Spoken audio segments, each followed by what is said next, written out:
Welcome to the FanDuel wide receiver analysis for Week 10. I'm Jason Gilbo at JGilbo11.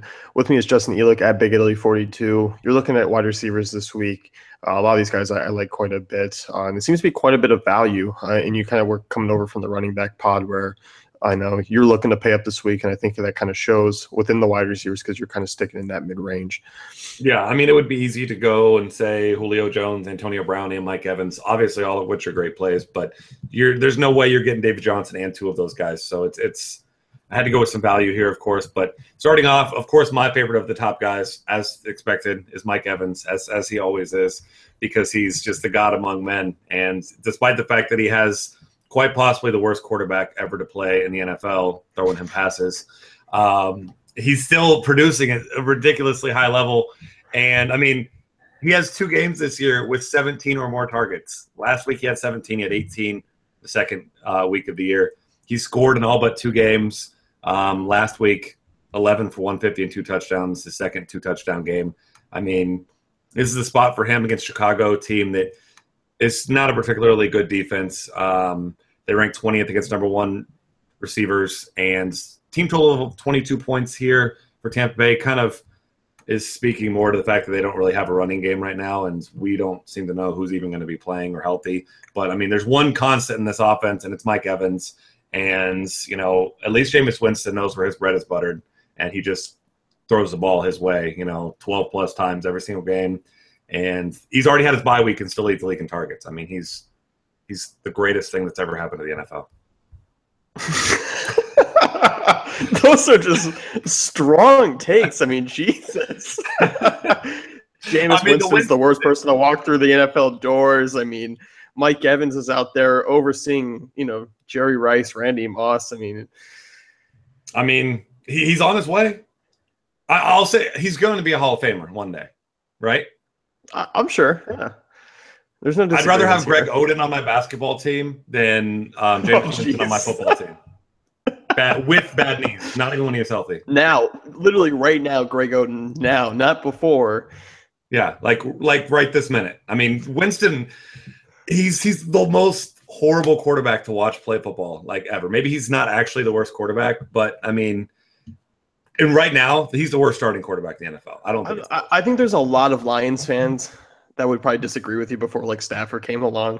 I've seen John Kitna, Joey Harrington. Orlovsky. Yeah, I mean, come on. Listen, as a Bengals fan, I had to watch David Klingler and Akili Smith. Winston's worse than both of them.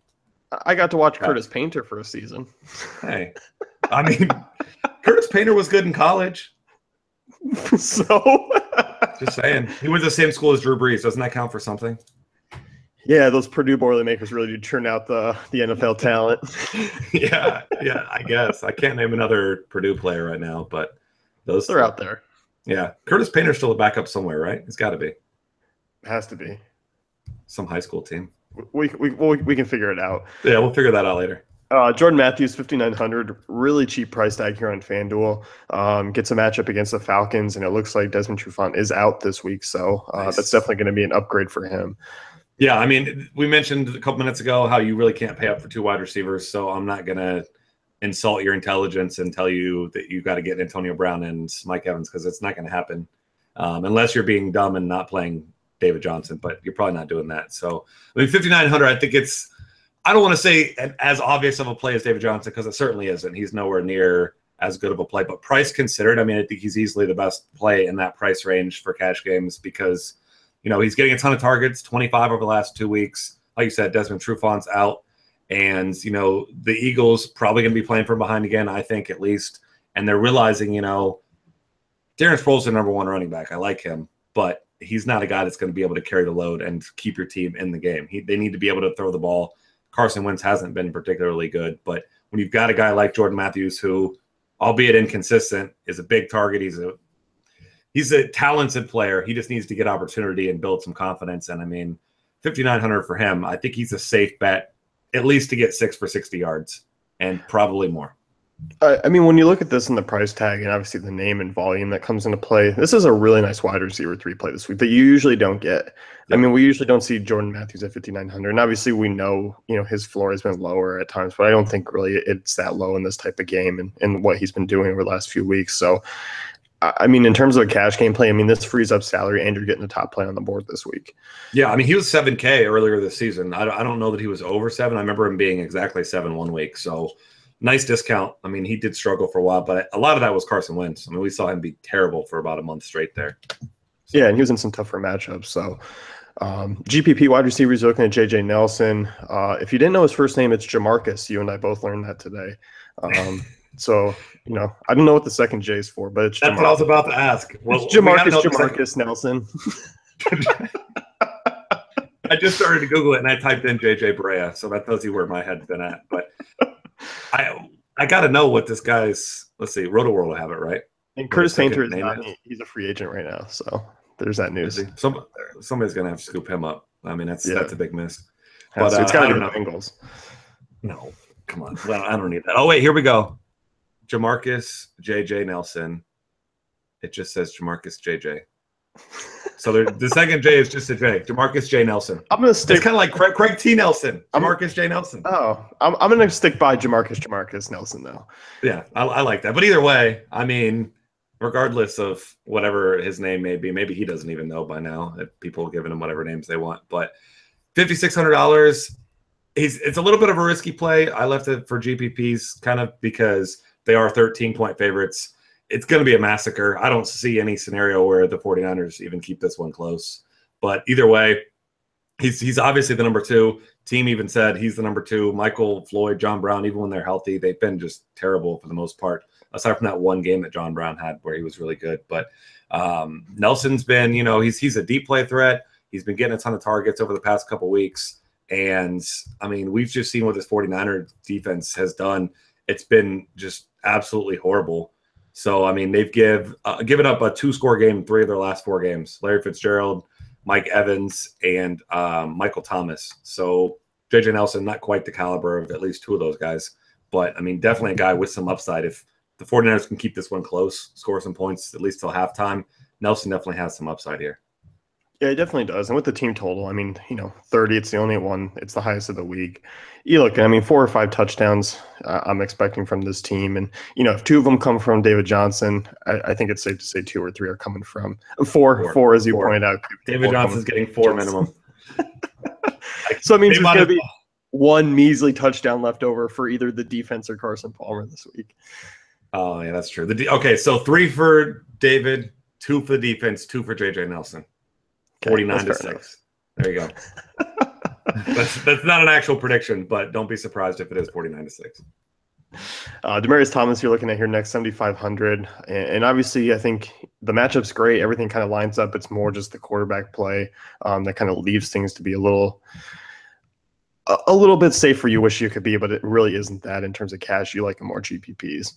Yeah, and I've been really disappointed with I mean, I haven't watched every minute of every Broncos game, obviously, but I've been disappointed with the way they've not really been getting the ball in his hands as much as they used to. I mean, when Peyton Manning was in town, I mean, you saw wide receiver screens all day long, and you still see that sometimes here, but Demaryius Thomas is still one of the best in the entire league at running after the catch, making plays in the open field, and creating something out of nothing. And then they still don't utilize him correctly, and it drives me nuts. But Trevor Siemian hasn't been horrible the last 2 weeks, almost 300 yards both weeks. I just think that he's the guy that could pay off big. I mean, he's still a huge target, and this is as easy of a matchup as you're ever going to see. But the only thing that worries me, 23-point total for Denver in New Orleans. I mean, there's not very many offenses that are going to have that low of a total at New Orleans. So it's still really weird to me, but I feel like I could throw 2 touchdown passes to Demaryius Thomas this week. So someone's got to get this done. I think so. I mean, I'm looking at this one. As you point out, the team total seemed a little bit off when I first looked at it this week, and it hasn't gone up at all. It wasn't like it started 23 and it was just shot up to 25, 26 as the week went on. It stayed that way. Yeah. You know, and I think with the value at wide receiver this week, I think with some other options, you know, Demaryius Thomas, 7,500. Obviously, I think it is a little bit of a risky play at that price tag, just because the floor has been relatively low this season with Siemian under center.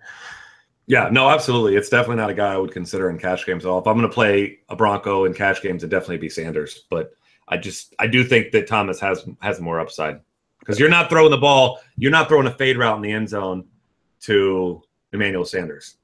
Because, I mean, even I could just stand right in front of him and just do one of these, and he's not catching it. No, I mean, if we want to look, I mean, I believe there was a game, it was against a team that was like orange. Emmanuel Sanders had a pretty big day. To be fair, though, one was an out route. I think another was a slant. I mean, those weren't jump balls. I'll out jump Emmanuel Sanders right now. Bring it on. All right. Get him here. Get him here. I'll do it. If anyone's out there that can arrange that type of nonsense, let's do that. Make it happen. Looking at value wide receivers this week, I mean, Rishard Matthews has been, I mean, a guy Mariota has looked at over the last few weeks, especially over the last two, and put up a really nice game against the Chargers. Yeah, I mean, I feel like it's been, a little over 2 months since the season started, and we keep just trying to find who was going to step up for Mariota, and he finally, it looks like Rishard Matthews is that guy. I mean, he scored 5 touchdowns over the last 5 weeks, at least 1 in 4 of those 5, 2 last week. The targets haven't been great. I mean, last week he saw 10, caught 6 of them, but before that, 4, 7, 3, and 4. I mean, it's encouraging to see the fact that he's getting looks near the red zone. He had a long touchdown catch. I think 2 of those long touchdown catches over that span.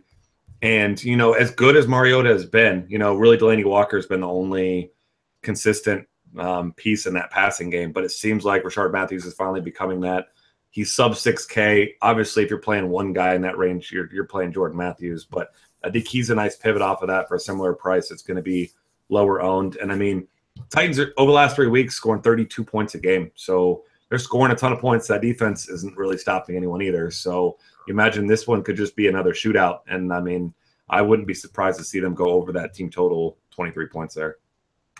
Yeah, I mean, I think Matthews is actually Rishard Matthews is a pretty good pivot off of Jordan because the touchdowns have been there for Rishard. I mean, Obviously he could go missing at any week, but you look at Matthews, I mean, touchdown upside, couldn't necessarily be there, but the targets and volume are.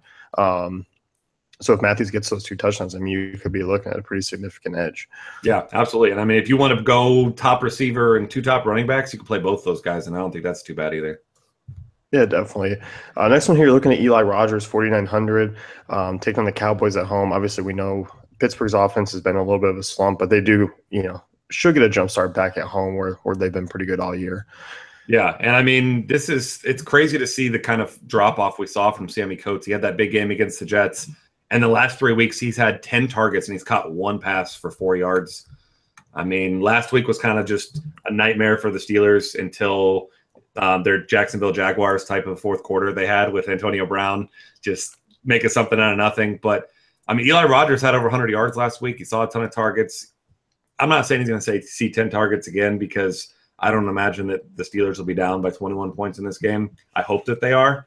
But it's not to say that they should be. So they're going to have to score points because that Dallas offense is looking like a pretty well-oiled machine, and we know the Pittsburgh defense is not scaring anybody. So I do think they're going to score some points, and looks like he's the obvious number 2 option. Well, I say as far as an actual wide receiver, because the number 2 option is, of course, Le'Veon Bell. But, I mean, if they need to score points, then Rodgers will certainly be involved. Yeah, I definitely think so, too. And you're looking at receptions, so he could certainly be there this week. And at that price, he's not going to have to do really a ton to pay it off. Yeah, no, not at all. I mean, $400 above minimum.